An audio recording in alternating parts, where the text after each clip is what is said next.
What's going on, Jerome's? Minnesota Vikings finish out the preseason schedule at Mile High, Colorado.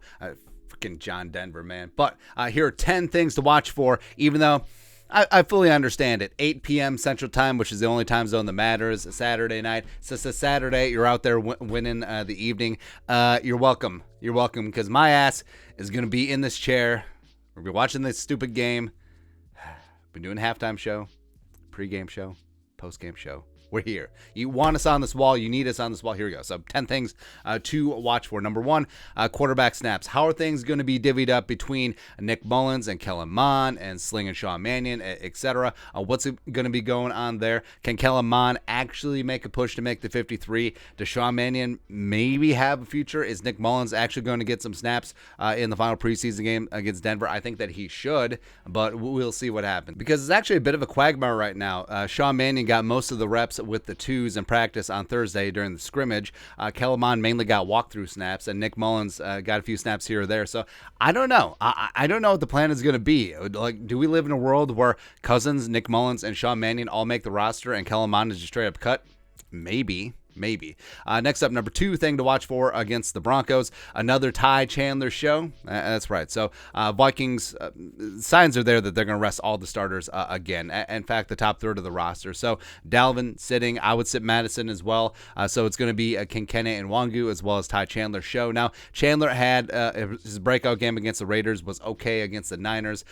He was dealing with a minor injury. I think that he could and should put on another big-time performance against the Broncos. Would love to see it, even though he's probably not going to get a ton of work in the regular season, but I think that he's made his case for the roster very easily, and I think that he'll be a big-time playmaker for the Vikings coming up very, very soon. And then, who will be wide receiver 5-6? So I think it's already cemented.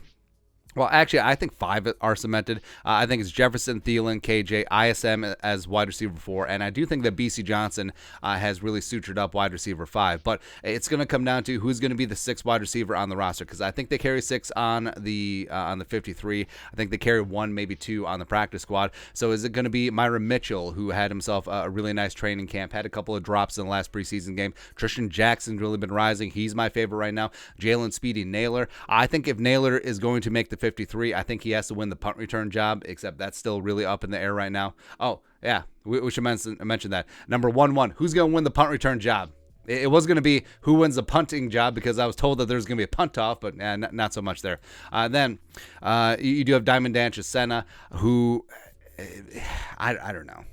I don't know, man. Like, he's billed as this big-time, fantastic punt gunner, except he's just really fast and then he misses tackles. I don't know. I don't know, man. Next up, number 4 thing to watch for. Will the real tight end 3 please stand up? So Irv Smith obviously sitting. Johnny Munt is probably going to sit as well. I think that he's firmly tight end 2. He sat against the Niners.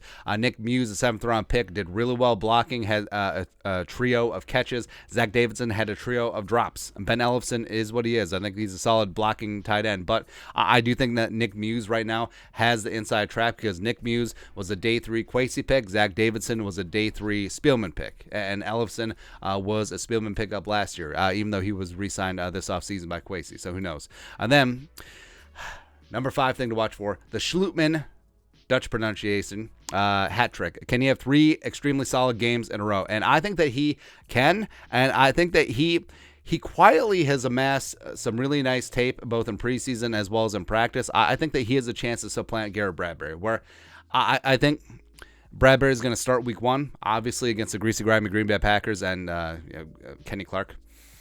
But a couple weeks in, if Garrett Bradbury isn't cutting the mustard, I'm really hoping and praying that the Vikings offensive brain trust will give him the hook, and not injury related, just performance related, and maybe toss Schlutman out there, because Chris Reed has had that banged up elbow, hasn't gotten out there in preseason, so there's not really much to go on. But I do think that Schlutman has done really well.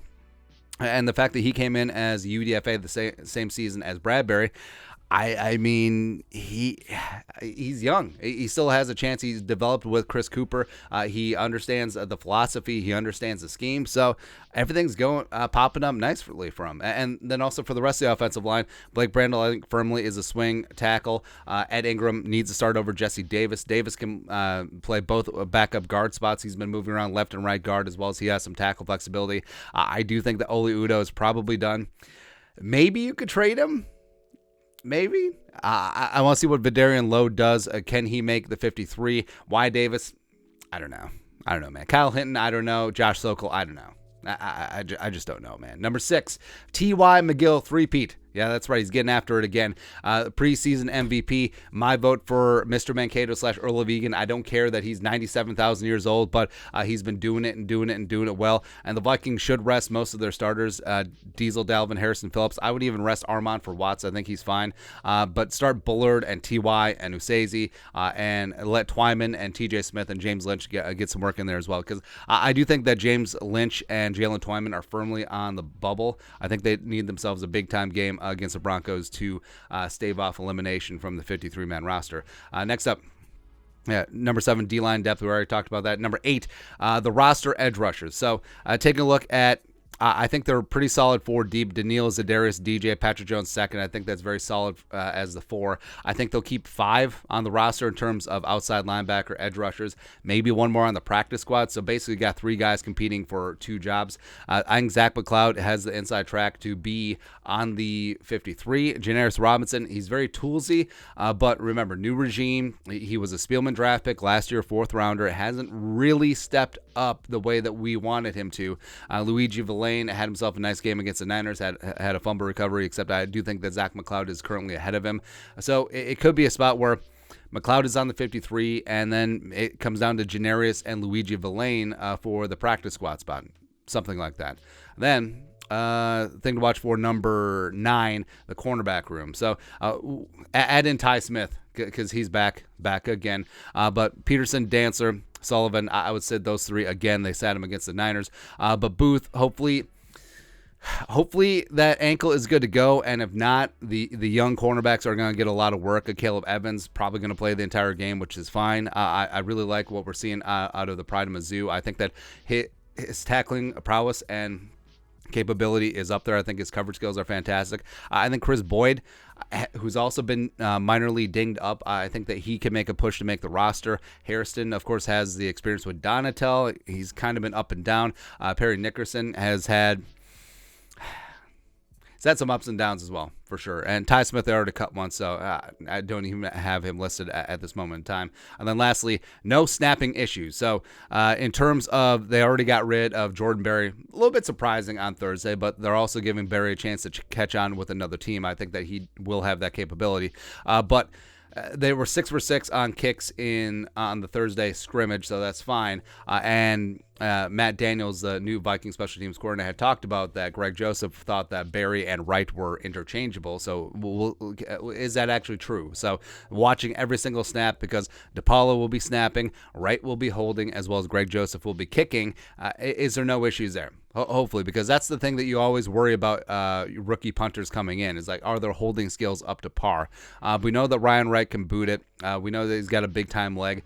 And also, he's kind of funny. He's kind of hilarious, man. I low-key love me some Ryan Wright. I'm actually glad that he won the job, even though my vote would have been the veteran Jordan Berry, but it sort of is what it is. But that's it. Those are 10 things to watch for, including punt returner. That one's a given.